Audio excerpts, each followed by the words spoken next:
जय हिंद मेरे दोस्तों। आज हम प्रश्नावली 3.2 का एनसीईआरटी बुक 10th क्लास का प्रश्न क्रमांक 4 को इस वीडियो के अंदर हम लोग कवर करेंगे। तो आइए देखते हैं प्रश्न क्या है। निम्न रैखिक समीकरणों के युग्मों में से कौन से युग्म से संगत या असंगत है? यदि संगत है तो ग्राफीय विधि से ज्ञात करना है। ठीक है ना। यदि अगर एक प्रश्न को हल करते हैं, यदि इसमें अगर संगत आ जाएगा तो इसमें क्या बनाना पड़ेगा? ग्राफ बनाना पड़ेगा। तो सबसे पहले समझ लेते हैं कि संगत और असंगत होता क्या है। ठीक है। तो यहाँ देखिए कि अगर a1/a2 बराबर नहीं है b1/b2 के, तो यह एक कैसा युग्म कहलाएगा? संगत युग्म कहलाएगा। इसके बाद a1/a2 बराबर b1/b2 बराबर c1/c2, तो यह एक कैसा युग्म कहलाएगा? यह भी एक संगत युग्म कहलाएगा। अगर a1/a2 बराबर b1/b2 बराबर नहीं है c1/c2 का, तो यह एक असंगत युग्म कहलाएगा। ठीक है। तो आइए देखते हैं इस प्रश्न को हम लोग कैसे अब हल करते हैं। तो यहाँ सबसे पहला नंबर को प्रश्न को हल करना है।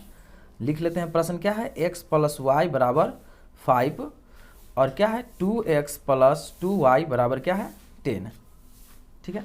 तो अब इसको सबसे पहले क्या करना पड़ेगा? व्यापक रूप में इसको लिख लेते हैं। तो क्या लिखेंगे? x + y, ये प्लस में इधर आएगा माइनस में हो जाएगा 0।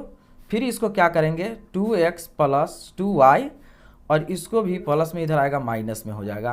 तो ये व्यापक रूप में हो गया।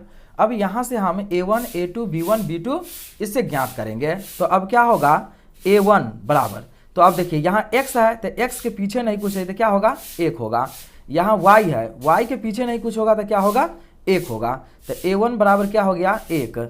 b1 बराबर क्या हो गया? 1। और c1 बराबर क्या हो जाएगा यहाँ? तो -5 हो जाएगा।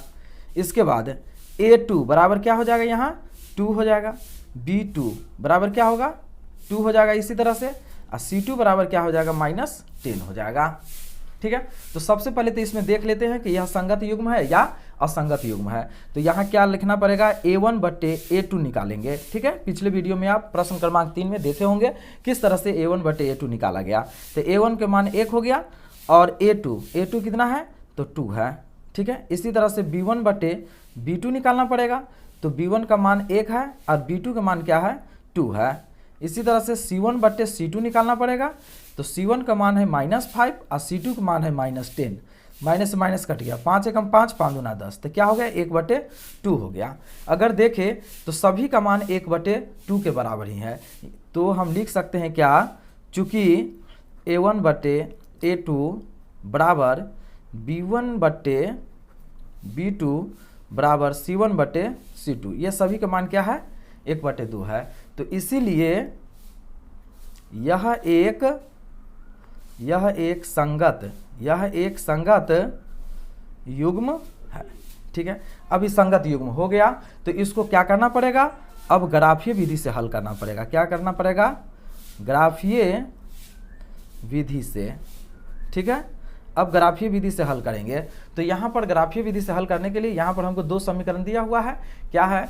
x + y बराबर 5, 2x + 2y बराबर 10। तो इसी को यूज करते हैं यहाँ पर। तो लिखेंगे क्या? x + y बराबर क्या है? 5। इसको समीकरण 1 लेंगे और 2x + 2y बराबर 10, ये क्या हो जाएगा? समीकरण 2 हो जाएगा। तो इसी तरह से क्या करना पड़ेगा? यहाँ पर हमको सबसे पहले ग्राफीय विधि से हल करने के लिए x और y का मान कम से कम हमको x का 2 वैल्यू और y का 2 वैल्यू कम से कम हमको ज्ञात करना पड़ेगा। तो ये x ये y हो गया। ठीक है। यहाँ पर भी बॉक्स इस तरह से बनाएंगे ऐसे। यहाँ क्या होगा? ये x और ये y, तो इस तरह से हो गया। अब देखेंगे हम यहाँ पर क्या कि सबसे पहले x का वैल्यू यहाँ पर हम 0 रख लेते हैं। ठीक है। आप 0 रखिए, 1 रखिए, 2 रखिए, ये आपके ऊपर डिपेंड करता है कि आप कितना रख करके निकाल सकते हैं। तो यहाँ x बराबर 0 हम निकालेंगे। वैसा ही अंक रखेंगे जिससे कि वैल्यू क्या होना चाहिए? एकदम 0 के बराबर कम बराबर आना चाहिए, कम आना चाहिए। ठीक है। तो यहाँ x का वैल्यू अगर 0 रखेंगे प्लस y बराबर क्या हो गया? 5। तो इसीलिए y बराबर यहाँ पर 5 हो गया। तो यहाँ y का मान हमको क्या निकल गया? 5। फिर इसी तरह से क्या करेंगे? तो x का वैल्यू एक बार 0 रखें, तो अब y का वैल्यू भी एक बार 0 रख लेते हैं। y बराबर 0। तो अब फिर क्या करेंगे? ये प्रश्न लिखेंगे x + y बराबर 5। ठीक है। तो क्या करेंगे, x प्लस 0 बराबर 5, तो x बराबर क्या हो जाएगा, यहाँ पर 5 हो गया, तो यहाँ लिख लेंगे 5। इसके बाद फिर क्या है, यहाँ पर इसी तरह से x का वैल्यू यहाँ पर हम 0 रखते हैं, ठीक है। 0 रख करके निकालने में एकदम आसान होता है, क्योंकि आप 0 ही अधिकतर यूज करेंगे। इसके बाद क्या हो जाएगा, यहाँ x बराबर जब 0 लिखेंगे तो पहले प्रश्न लिखेंगे 2x प्लस 2y बराबर 10, तो क्या हो जाएगा 2 गुने 0 प्लस 2y इक्वल 10, तो इसका वैल्यू तो 0 हो गया, तो लिखेंगे 2y बराबर 10, तो y बराबर 10 बटा 2, तो 2 पंचे क्या हो जाएगा 10, तो y बराबर क्या हो जाएगा यहाँ पर 5, तो y बराबर हो गया यहाँ 5 हो गया, ठीक। इसी तरह से फिर यहाँ पर x बराबर 0 रखें तो y बराबर फिर इसी तरह से यहाँ हम 0 रख लेते हैं, ठीक है। इसलिए 0 रख रहे हैं क्योंकि वैल्यू यहाँ पर एकदम 0 के बराबर आ रहा है, छोटा सा अंक आ रहा है, स्मॉल आ रहा है। फिर इसीलिए क्या करेंगे, फिर y बराबर रखेंगे 0, यही प्रश्न में, तो क्या है 2x प्लस 2y इक्वल क्या है 10, तो क्या कर लेंगे यहाँ पर 2x प्लस 2 गुने 0 इक्वल 10, तो इसका वैल्यू तो 0 हो जाएगा, तो लिखेंगे 2x बराबर 10, तो क्या होगा 2 पंचे 10, तो x बराबर क्या हो गया यहाँ पर 5 हो गया, तो हम इसी तरह से लिख लेंगे, यहाँ पर x बराबर 5 लिख लेंगे, ठीक है। अब हमको यहाँ पर दोनों समीकरण का इस तरह से हमको बॉक्स निकल गया है, तो आइए अब इस प्रश्न को क्या करते हैं, ग्राफ पर हम दर्शाते हैं। तो आइए ग्राफ को अब हम इस तरह से बना लिए हैं, ठीक है। इसमें क्या किए हैं, सबसे पहले देखें कि x का वैल्यू इसमें और इस दोनों में सबसे अधिक कितना है, तो सबसे अधिक इसमें 5 था, तो इसीलिए हर जगह हम 5 ले लिए, ठीक है।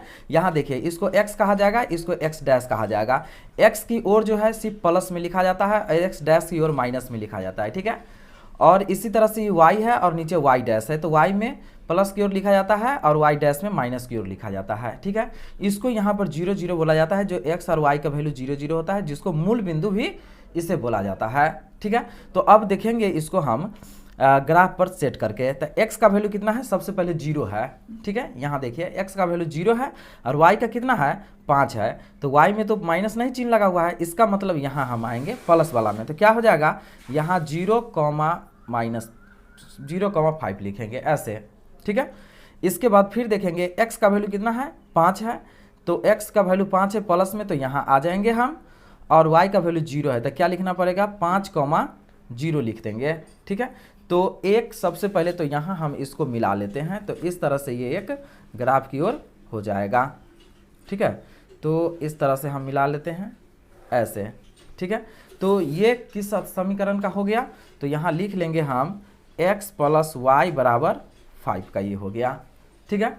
इसी तरह से दूसरा का देखेंगे, x का वैल्यू कितना है तो 0 है और y का वैल्यू क्या है 5 है, तो सिर्फ फिर इसी पर आ जाएगा, और इसके बाद क्या है फिर x का वैल्यू 5 है और y का वैल्यू 0 है। तो दोस्तों एक ही ग्राफ पर ये फिर से एक लाइन खींचा जाएगा। तो आपको एक बात अब समझाते हैं हम कि इसी तरह से एक और लाइन इस पर खींचा गया, ठीक है।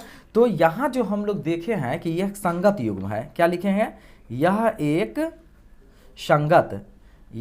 संगत युग्म है, ठीक है। तो संगत युग्म होता क्या है, तो आप यही देख लीजिए कि अगर हम एक लाइन यहाँ पर खींचते हैं, ठीक है, तो यहाँ देखेंगे यदि हम एक लाइन इस पर खींचते हैं, ठीक है, तो एक लाइन पर तो अनेक बिंदु है, यहाँ पर क्या है अनंत बिंदु है, और फिर इसी पर अगर एक बार और लाइन खींचते हैं, एक बार और लाइन खींचते हैं, एक ही लाइन पर अगर हम बार बार लाइन खींचते हैं तो इसी को क्या कहा जाता है, तो इसी को संगत युग्म कहा जाता है, ठीक है। तो आपको समझ में आ गया होगा दोस्तों। अगर वीडियो आपको अच्छा लगा है तो प्लीज़ चैनल को सब्सक्राइब कर लेंगे और अधिक से अधिक अपने मित्रों के पास इसे क्या करेंगे, तो इसे शेयर कर देंगे।